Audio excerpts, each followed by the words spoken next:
Hello दोस्तों, स्वागत है आप सभी का हमारे चैनल हिंदी साहित्य समाधान में। तो हम लोग पुनीत राय की वस्तुनिष्ठ हिंदी पुस्तक पढ़ रहे हैं, जिसमें सबसे पहले हम काव्य शास्त्र को पढ़ रहे हैं, जो कि बच्चों को बहुत कठिन टॉपिक लगता है। यूजीसी नेट हो, टीजीटी, पीजीटी हो, इन सब में काव्य शास्त्र से प्रश्न पूछे जाते हैं, इसलिए काव्य शास्त्र बहुत ही महत्वपूर्ण टॉपिक है। हम लोग रस संप्रदाय पढ़ रहे थे, जिसमें से कुछ प्रश्न अभी बचे हुए हैं, जिनको आज की क्लास में हम लोग पढ़ेंगे। तो प्रश्न है हमारा, किस आचार्य के मतानुसार व्यंजना के विभावन व्यापार के द्वारा साधारणीकरण होता है?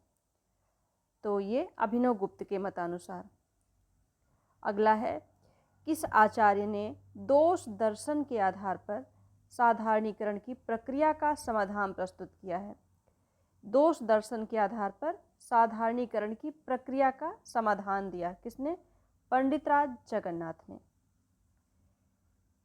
अगला बहुत ही महत्वपूर्ण प्रश्न है कि किस आलोचक ने आलंबनत्व धर्म का साधारणीकरण माना है?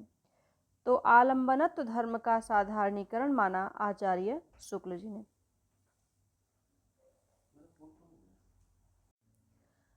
अगला, किस आलोचक ने कवि तथा सहृदय के बीच भावना के तादात्म्य को ही साधारणीकरण माना? तो सहृदय के बीच भावना के तादात्म्य को साधारणीकरण माना आचार्य नंद दुलारे वाजपेयी ने। आलंबनत्व धर्म का साधारणीकरण शुक्ल जी ने माना, और कवि तथा सहृदय के बीच भावना के तादात्म्य को आचार्य नंद दुलारे वाजपेयी ने माना। अगला है कि हिंदी में आधुनिक काल में साधारणीकरण के संदर्भ में सर्वप्रथम चिंतन किस आलोचक ने किया? साधारणीकरण के संदर्भ में सर्वप्रथम चिंतन हिंदी में किसने किया? तो वो किया आचार्य शुक्ल जी ने। रीति काव्य की भूमिका तथा रस सिद्धांत नामक ग्रंथों के लेखक कौन हैं? तो रीति काव्य की भूमिका और रस सिद्धांत, ये दोनों ग्रंथ लिखे डॉक्टर नगेंद्र ने। अगला है, कथन है, कवि वह होता है जो अपनी अनुभूति का साधारणीकरण कर सके, दूसरे शब्दों में जिसे लोक हृदय की पहचान हो। ये उक्ति किसकी है? डॉक्टर नगेंद्र की। नगेंद्र ने कहा कि कवि वह होता है जो अपनी अनुभूति का साधारणीकरण कर सके, जिसे लोक हृदय की पहचान हो। डॉक्टर नगेंद्र ने कहा। किस आलोचक के अनुसार साधारणीकरण कवि की अनुभूति का होता है? तो अनुभूति, कवि की अनुभूति का साधारणीकरण किसने माना? डॉक्टर नगेंद्र ने। आगे है, सत्वोद्रेकाद खंड स्वप्रकाशा आनंदमय चिन्मय वेदांत स्पर्श शून्यो ब्रह्म स्वाद सहोदर लोकोत्तर चमत्कार प्राण कैश्चित प्रभार्तिर्भिः स्वाकारवद भिन्नत्वे ना अयम आस्वाद्यते रसः। रस के स्वरूप में के संदर्भ में यह श्लोक किसका है? तो रस के संदर्भ में यह श्लोक आचार्य विश्वनाथ का है। यहाँ से याद कर लेंगे, स्वप्रकाशा आनंद चिन्मय, ठीक, या फिर ब्रह्म स्वाद सहोदर, आचार्य विश्वनाथ। भारतीय काव्यशास्त्र में भावक से क्या अभिप्राय है? तो भावक से अभिप्राय है सहृदय या आलोचक से। कवि में प्रतिभा का कौन सा रूप होता है? तो कवि में प्रतिभा का कारयित्री प्रतिभा का रूप होता है। और सहृदय में प्रतिभा का कौन सा रूप होता है? तो सहृदय में भावयित्री प्रतिभा का रूप होता है। कवि में कारयित्री प्रतिभा और सहृदय में भावयित्री प्रतिभा। किस आचार्य ने भावक सहृदय के दो प्रकार, आरोचकी एवं सत्रिणाभ्यवहारी, अर्थात विवेकी और अविवेकी माना है? तो सहृदय के दो प्रकार, विवेकी और अविवेकी, किसने माना? मंगल नामक आचार्य ने। ये भी इम्पॉर्टेंट नहीं है। अगला, मत्सरी एवं तत्वाभिनिवेशी नामक भावक सहृदय के दो अन्य भेदों का वर्णन किस आचार्य ने किया? सहृदय के दो भेद मत्सरी एवं तत्वाभिनिवेशी, ये किसने किया? राजशेखर ने। भावक यानी सहृदय के कितने प्रकार माने गए हैं? तो सहृदय के 4 प्रकार माने गए हैं। आरोचकी, सत्रिणाभ्यवहारी, मत्सरी, तत्वाभिनिवेशी। विवेकी, अविवेकी, पक्षपातपूर्ण आलोचना करने वाला और तत्वाभिनिवेशी। रस के कितने अवयव होते हैं? तो रस के 4 अवयव होते हैं, विभाव, अनुभाव, व्यभिचारी या संचारी भाव और स्थायी भाव।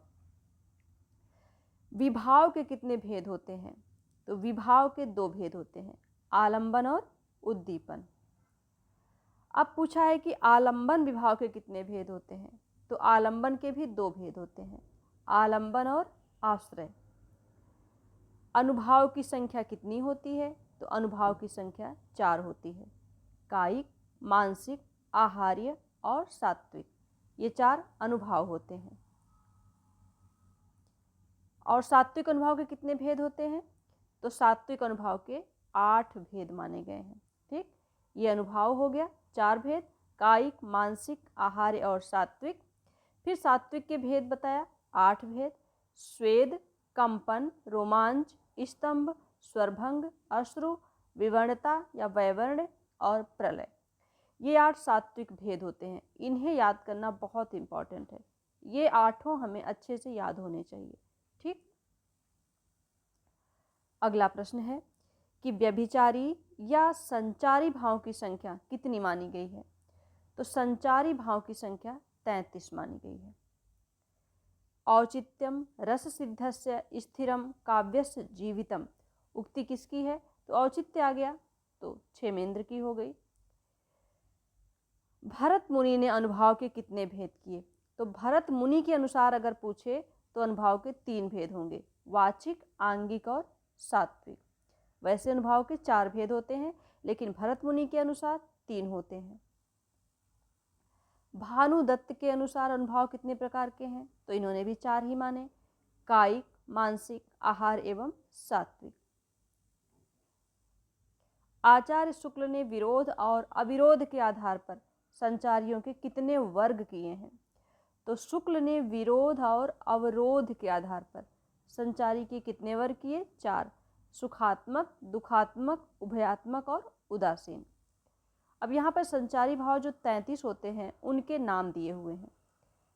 ठीक, तो इन्हें याद करने की ज़रूरत नहीं है, लेकिन ध्यान में होना चाहिए कि कौन कौन से होते हैं, क्योंकि स्थायी भाव सात्विक अनुभाव जो हैं 8, उनको दे करके और उसमें एक संचारी भाव दे के पूछ लिया जाता है कि कौन सा इसमें संचारी भाव है या फिर कौन सा नहीं है।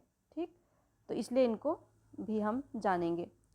संचारी भाव निर्वेद, ग्लानि, शंका, असूया, मद, श्रम, आलस्य, दैन्य, चिंता, स्मृति, धृति, व्रीड़ा, चपलता, हर्ष, आवेग, जड़ता, गर्व, विषाद, औत्सुक्य, निद्रा, अपस्मार, सुप्ति, विबोध, अमर्ष,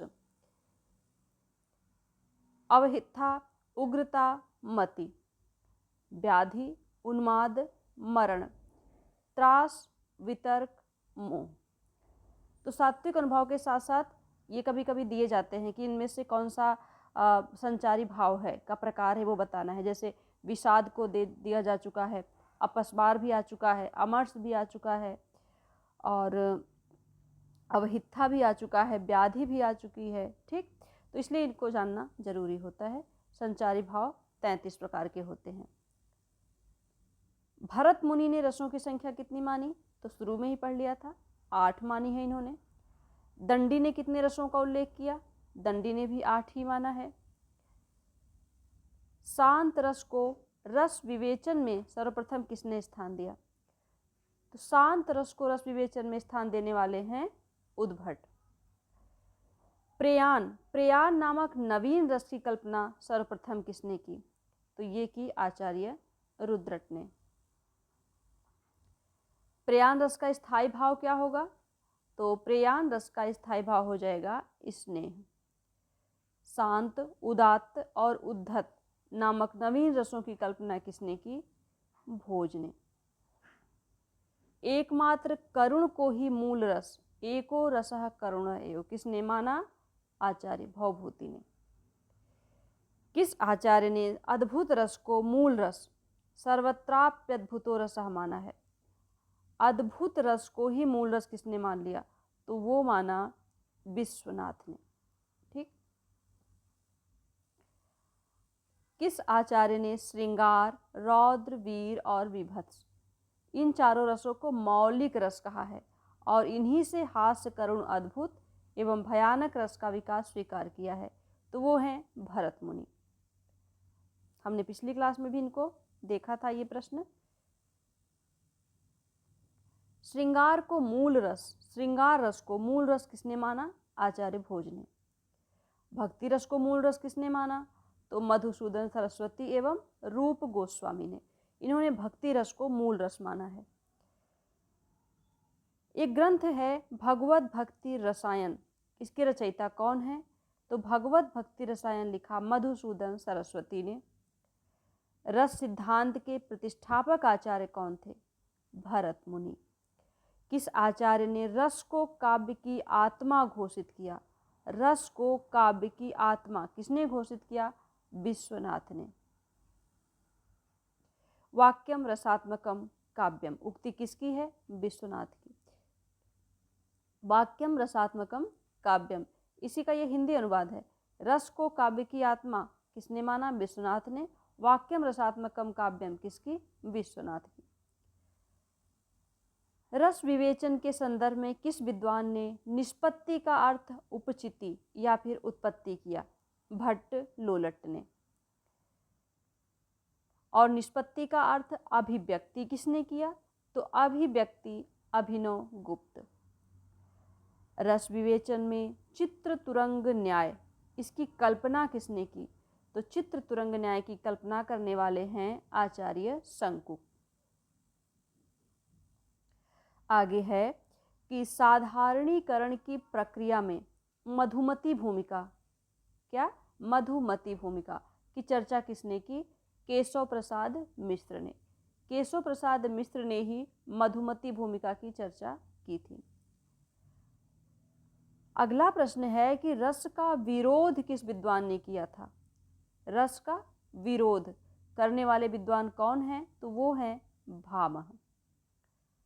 शंकुक के अनुसार भरत मुनि के रस सूत्र में आए संयोग का क्या अर्थ है? कहा था ना उन्होंने, विभावा अनुभाव व्यभिचारी संयोगाद निष्पत्ति। तो संयोग शब्द का अर्थ क्या है? अनुमान। शंकुक ने इस संयोग शब्द का अर्थ क्या लगाया? अनुमान। रस सिद्धांत के संबंध में तन्मयतावाद के प्रतिष्ठापक कौन है? तो तन्मयतावाद के प्रतिष्ठापक हैं अभिनव गुप्त। भरत लिखा है, गुप्त होगा यहाँ पर। जब अनुचित और असंगत रूप से रस का प्रयोग किया जाता है, जैसे नायक नायिका के एक पक्षीय प्रेम दिखाना, तो उसे क्या कहते हैं? तो उसे कहते हैं रसाभास। विप्रलम्ब श्रृंगार यानी कि वियोग श्रृंगार, कितनी दशाएं बानी गई हैं, कितनी काम दशाएं बन गई हैं? तो उसकी 10 दशाएं हैं। अभिलाषा, चिंता, स्मरण, गुणकथन, उद्वेग, प्रलय, उन्माद, व्याधि, जड़ और मरण। जब भाव को अनौचित रूप में वर्णन हो, जब भावों का अनौचित रूप में वर्णन हो या उनका अनुचित प्रवर्तन हो, तो उसे क्या कहते हैं? तो उसे ही कहते हैं भावाभास। जब एक भाव किसी दूसरे विरुद्ध भाव के उदित हो जाने पर शांत हो जाए, जब एक भाव किसी दूसरे विरुद्ध भाव के उदित हो जाने पर शांत हो जाए और उसकी समाप्ति भी चमत्कारी प्रतीत हो, तो वहाँ पर कौन सा भाव होता है? तो वहाँ पर हो जाता है भाव शांति। अगला है, एक भाव की शांति होने पर जब अन्य भाव के उदय होने में चमत्कार दिखाई पड़े, तो उसे क्या कहते हैं? तो उसे कह देंगे भावोदय। एक के बाद अनेक भावों का जब एक साथ उदय होता है, तो उसे क्या कहते हैं? तो एक के बाद जब अनेक अन्य भावों का एक साथ उदय हो, तो उसे कह देते हैं भाव सबलता। जिस विषय के द्वारा भाव मन में जागते और विकसित होते हैं उसे क्या कहते हैं, तो उसे विभाव कहते हैं। अगला है कि जिसके हृदय में रति, प्रेम आदि स्थायी भाव जागते हैं। ठीक, जिसके हृदय में रति आदि स्थायी भाव जागते हैं वो क्या कहलाता है, तो वो आश्रय कहलाता है। जिन कार्यों से भाव का अनुभव होता है उसे क्या कहते हैं, अनुभाव कहते हैं। किस विद्वान ने सैद्राच्य करुणो रस कहकर करुण रस की उत्पत्ति रौद्र रस से मानी है। करुण रस की उत्पत्ति किससे मानी, रौद्र रस से, आचार्य भरत मुनि ने। रस सिद्धांत के किस व्याख्याता ने सर्वप्रथम दर्शक यानी कि सामाजिक की महत्ता को स्वीकार किया, तो वो हैं आचार्य भट्टनायक। अगला प्रश्न है कि किस आचार्य ने महाभारत में शांत रस को ही मुख्य माना है, तो महाभारत में शांत रस को ही मुख्य मानने वाले हैं आनंद वर्धन। रस की सर्वांगीण वैज्ञानिक व्याख्या किसने की, अभिनव गुप्त ने। अगला है रस संप्रदाय हमारा कितना है, अभी तो है काफ़ी बड़ा, देखते हैं। अगला प्रश्न है कि सर्वप्रथम किस आचार्य ने रस के स्वरूप पर सविस्तार रूप से प्रकाश डाला है, विश्वनाथ जी हैं। उन्होंने रस के स्वरूप पर विस्तार से प्रकाश डाला है। किस आचार्य ने रस को काव्य की आत्मा घोषित करके रसमत की पूर्ण प्रतिष्ठा कर दी, विश्वनाथ ने। इन्होंने तो कहा था वाक्यम रसात्मकम काव्यम। अवहित्था क्या है, तो अभी पढ़ा था हमने संचारी भाव में, अवहित्था एक संचारी भाव है। अपस्मार क्या है, ये भी संचारी भाव का एक प्रकार है। भरत सूत्र विभावानुभाव व्यभिचारी संयोगाद निष्पत्ति के सर्वप्रथम व्याख्याता कौन है, तो इसके व्याख्याता हैं भट्ट लोलट। भरत सूत्र, भरत मुनि का जो ये सूत्र था रस का सूत्र, इसके सबसे पहले व्याख्याता हैं भट्ट लोलट। आनंद का अर्थ हृदय का व्यक्तिबद्ध दशा से मुक्त और हल्का होकर अपनी क्रिया में तत्पर होना ही समझता हूँ, कथन किसका है, शुक्ल जी का। इम्पॉर्टेंट प्रश्न है कि आनंद का अर्थ हृदय का व्यक्तिबद्ध दशा से मुक्त और हल्का होकर अपनी क्रिया में तत्पर होना ही समझता हूँ, ये कहा आचार्य शुक्ल जी ने। किसने कहा कि साधारणीकरण विभाव आदि का होता है, यह भावकत्व का परिणाम है, तो भट्टनायक ने कहा। भट्टनायक ने कहा कि साधारणीकरण विभाव आदि का होता है, यह भावकत्व का परिणाम है। रस का भोक्ता वास्तविक रामादि एवं नट को किसने माना, ये माना भट्ट लोलट ने। किस आचार्य को साधारणीकरण का प्रवर्तक माना जाता है, तो मोस्ट इंपॉर्टेंट प्रश्न, साधारणीकरण का प्रवर्तक किसे माना जाता है, भट्टनायक को।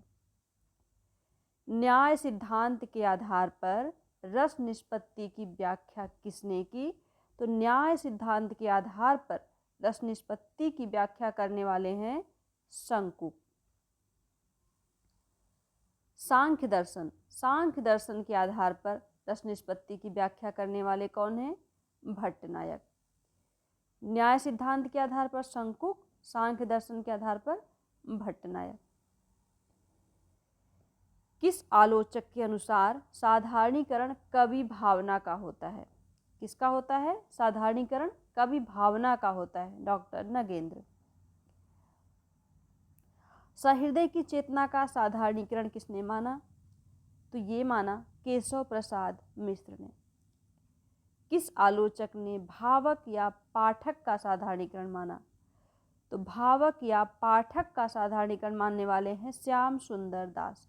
ये तीनों ही प्रश्न इंपॉर्टेंट हैं। कवि भावना का साधारणीकरण माना नगेंद्र ने, सहृदय की चेतना का साधारणीकरण माना केशव प्रसाद मिश्र ने, भावक या पाठक का साधारणीकरण माना श्याम सुंदर दास ने। रस निष्पत्ति में ब्रह्मानंद सहोदर की व्याख्या किसने की? तो वो की भट्ट नायक ने। रस निष्पत्ति में प्रेक्षक की अनुभूति करने वाले व्याख्याकार कौन है? प्रेक्षक की अनुभूति करने वाले प्रेक्षक दर्शन भट्ट लोलट। अभिधा, भावकत्व और भोग ये काव्य की 3 व्यापार किस आचार्य ने माने? भट्ट नायक ने। अभिधा, भावकत्व और भोग यानी भोजत्व ये काव्य के 3 व्यापार माने भट्ट नायक ने। रस निष्पत्ति के किस व्याख्याता के अनुसार स्थायी भाव सहृदय या सामाजिक के हृदय में वासना रूप से संस्कार के रूप में पहले से ही अव्यक्त रूप में विद्यमान रहते हैं? ये किसने कहा? अभिनव गुप्त ने। रस निष्पत्ति के अंतर्गत मूल पात्रों में रस की स्थिति को किसने माना? तो मूल पात्रों में रस की स्थिति को माना भट्ट लोलट ने। भाव संधि, भाव सबलता, भाव शांति ये किस भाव की स्थितियां हैं? तो ये स्थितियां हैं संचारी भाव की। प्रमुख सिद्धांत और उनके प्रवर्तक हैं रीति सिद्धांत वामन, ध्वनि सिद्धांत आनंदवर्धन, वक्रोक्ति सिद्धांत कुंतक, औचित्य के क्षेमेंद्र। संस्कृत के प्रख्यात जो काव्य शास्त्री हैं उन लोगों का क्रम देखना है हमें, ठीक? काल क्रमानुसार इनका समय देखेंगे हम लोग। तो ये लोग आचार्य हैं और ये इनका समय है। भरत मुनि दूसरी सती ईसा पूर्व से दूसरी सती ईसा पूर्व के बीच अनुमानतः। भामह का समय है छठी सती का मध्यकाल। दंडी का समय है 7वीं सती का उत्तरार्ध।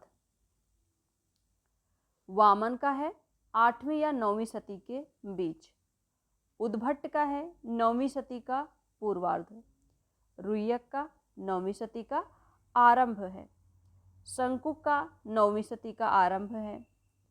आनंदवर्धन 9वीं सदी का मध्य भाग है। रुद्र भट्ट ये 10वीं सदी के हैं। राजशेखर 880 से 920 के बीच के हैं, यानी 9वीं 10वीं सदी के बीच के। मुकुल भट्ट 9वीं 10वीं सदी। धनंजय 10वीं सदी। भट्टनायक 10वीं सदी का मध्यकाल है। लोलट उद्भट और अभिनव गुप्त के बीच के हैं। इनका वो अच्छे से इनका कालक्रम मिलता नहीं है, इसलिए इनको उद्भट और अभिनव गुप्त के बीच में रखा गया है। इनका प्रामाणिक इनका जन्मकाल नहीं मिलता है। अभिनव गुप्त 10वीं 11वीं सदी। कुंतक 10वीं 11वीं सदी। भोजराज 11वीं सदी का पूर्वार्ध। सागर नंदी 11वीं सदी का आरंभ। महिम भट्ट 11वीं सदी का मध्यकाल। क्षेमेंद्र 11वीं सदी का उत्तरार्ध। फिर मम्मट 11वीं सदी का उत्तरार्ध। फिर अग्नि पुराण के काव्य शास्त्री भाग का कर्ता यानी 12वीं सदी के निकट अनुमानतः बताया गया है हेमचंद 12वीं सदी। रामचंद्र गुणचंद्र 12वीं सदी का पूर्वार्ध। वाग्भट्ट प्रथम ये 12वीं सदी का उत्तरार्ध है। रुय्यक 12वीं सदी का मध्यकाल है। अमरचंद 13वीं सदी का मध्य भाग है। जयदेव 13वीं सदी का मध्य भाग है। शारदा तनय 13वीं सदी का मध्य भाग। सिंह भूपाल 13वीं सदी का मध्यकाल। विद्याधर 13वीं 14वीं सदी। विद्यानाथ 13वीं 14वीं सदी। दो हैं ये लोग, एक विद्याधर हैं एक विद्यानाथ है। भानुदत्त 13वीं 14वीं सदी। वाग्भट्ट द्वितीय 14वीं सदी के आसपास। विश्वनाथ 14वीं सदी। रूप गोस्वामी 15वीं 16वीं सदी। केशव मिश्र 16वीं सदी का उत्तरार्ध। कवि कर्णपुर 16वीं सदी या 17वीं सदी। अप्पय दीक्षित 16वीं 17वीं सदी। जगन्नाथ 17वीं सदी का मध्य भाग। अकबर शाह 17वीं सदी का मध्य भाग। ठीक, इनके कालक्रम अनुसार इनका हम जन्म समय देखें। सभी इम्पॉर्टेंट नहीं हैं, कुछ लोग हैं जिनको हमको ध्यान देना है, बस उन्हीं का ध्यान रखेंगे। जैसे भरत मुनि को भामह, दंडी, वामन, उद्भट, रुय्यक, शंकुक, आनंदवर्धन, राजशेखर, भटनायक, लोल्लट, अभिनवगुप्त, कुंतक।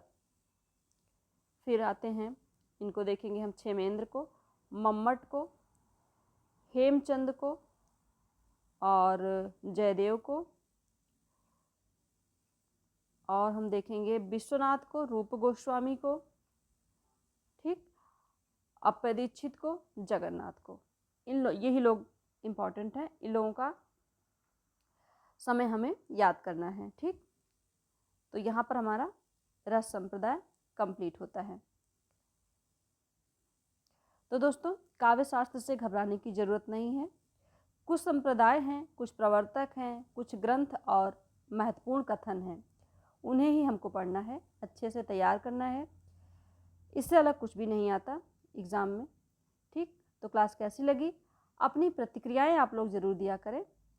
मिलते हैं अगली क्लास में। धन्यवाद।